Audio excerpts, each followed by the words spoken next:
Treat yourself, this is rule number 2. Treat yourself like you are someone you are responsible for helping. That's a hard one.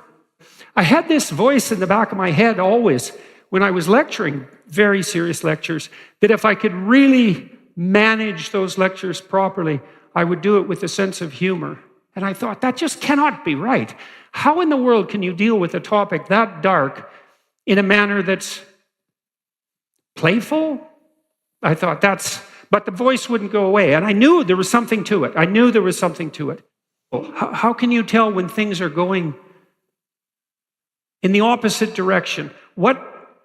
If there's a malevolent spirit that might inhabit you if you walk down the darkest possible road, what would be the opposite of that spirit if it was inhabiting you, so to speak, if you were walking down the most positive of roads? And I would say, I do believe this to be the case, that's play. So, children play, and it says that there's a gospel statement that unless you become as little children, you'll never enter the kingdom of heaven. That's a very complicated statement. It means in part to regain the pristine perceptions of wonder that you had as a gift in some sense when you were a child. If you have children, young children, you get to partake in that if your eyes are the least bit open, because one of the things that's absolutely wonderful about young children and having them around, and the way in some sense they pay you for the painstaking care that you need to exercise when you're caring for them, is that they enable you to see the world through fresh eyes and to see things in their untrammeled by cynicism glory. And it's hard to open yourself up to that, especially if you're an adult who's built layers of shells around yourself for any number of reasons. But children offer you that opportunity. And so one of the reasons that you should become as a little child is so that you can see miracles when they unfold in front of you instead of being blinded by your own defensive cynicism. And children can definitely help with that. But also, children play. And we sort of stop playing as we grow older, and we think we mature out of it, but that's not right. What happens is that we can no longer do it. And a lot of that, I think, is associated with the shock of puberty, because you have to integrate sexuality into play, and that's really hard. It's really challenging for people, partly because you're more likely to be rejected on the sexual front, for example, and that's very hard on people. And then also it's a more dangerous game, that's for sure. And so it's a big challenge, and a lot of people stop playing when they're teenagers. One of the reasons I think that we've had somewhat of an explosion of unhappiness and mental illness, particularly among women, by the way, over the last 30 years, is because a lot of what we've done inadvertently has interfered with children's ability to play.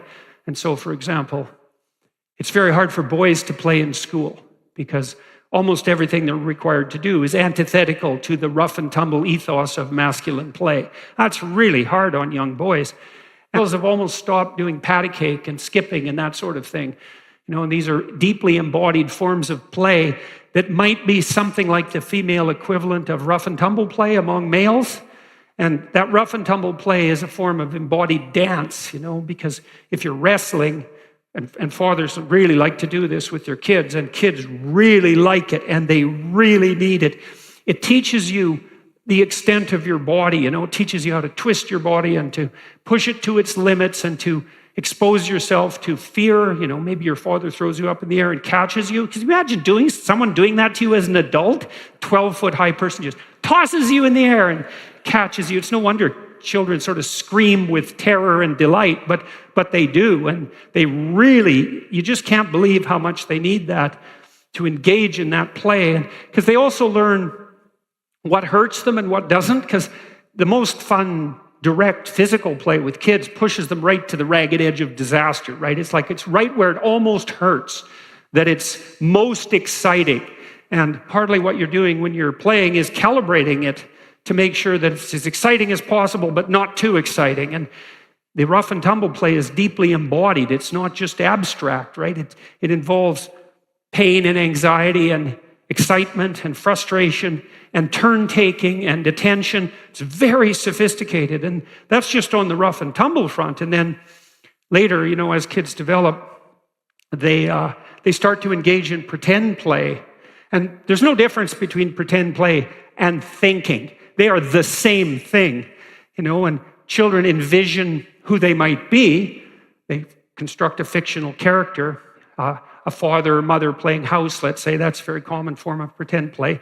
And then they act it out. And in doing so, they inhabit the roles that they're going to take on as their adults. And if they don't do that, they don't know how to do it. One of the things I was worried about to some degree when my son was little, he had his older sister, about a year and a half older. He was often surrounded by her friends, and they used to dress him up like as a princess or a fairy. And I was always looking kind of askance at that, so I didn't want it to go too far, whatever that meant. But then I realized when I was watching, he was having fun, and so were they. And I was watching it very carefully to see what was going on. And I thought, I got to leave this completely alone, because what he's doing is acting out what it's like to be a girl. And how in the world are you going to understand that if you can't act it out? And then if you forbid it, say you can't do that. Well, what's the message? It's like you can't understand females. Well, of course you can't, but you shouldn't stop your...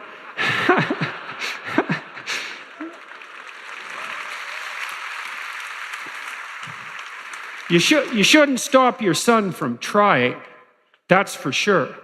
And that should be done in a spirit of play. And, if you have a good marriage, good partnership with anyone, I don't care who it is, but let's say a marriage, the more that you can elevate what you're doing to play, the better off you are in every possible way. And, there are preconditions for play among children.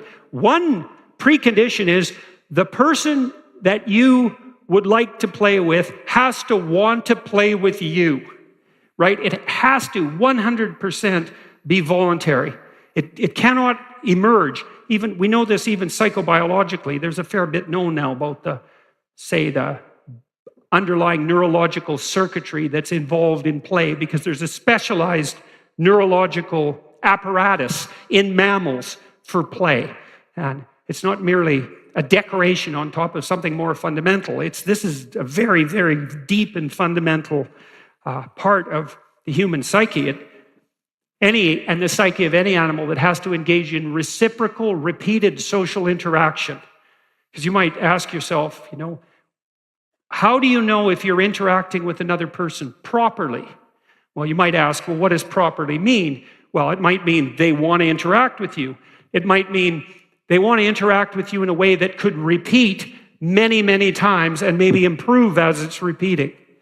You want to get along with people, and you want it to work now, but you want it to work now in a way that gets better across time. And then you might think, if that's the right way to act, whatever that means, and it's a stable right way to act, because it emerges out of iterated social interactions, that you might have an instinct to mark when that's happening. And that's what happens when you play. And people find that absolutely delightful. If you're sitting around with your friends in a bar, generally you're joking around. And, that can get kind of rough, but it doesn't have to. But it could edge towards rough, because that's kind of fun, and it's a bit proddy, to see where you can find the edge. And that can be riotously entertaining. And that's all done in the spirit of play. And so you could say that a proper friendship is actually predicated, has its basis in the spirit of play. And then with regards to the atrocity and evil that I was discussing earlier, say, well, if it's power and compulsion and pride, let's say, self-centeredness, a kind of narrow self-centeredness and a narcissism, hatred, a bitterness, all of that mangled together, resentment, vengefulness, that all constitutes the central spirit that inhabits you if you're acting in a malevolent manner.